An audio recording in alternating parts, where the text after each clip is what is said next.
લખન ત્યારે ભગવાન રામે કીધું કે લખન,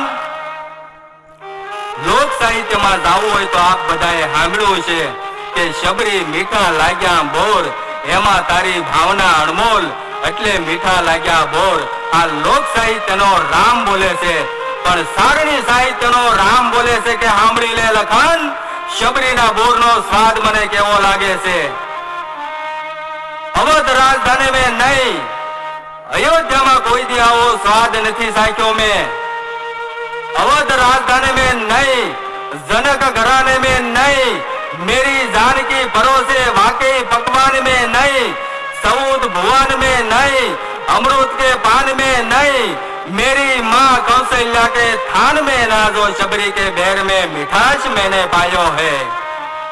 मारी माना धावण में आवो स्वाद कोई दी नहीं साख्यो लखन, एवो स्वाद मने आ शबरी ना भोर में आवे छे.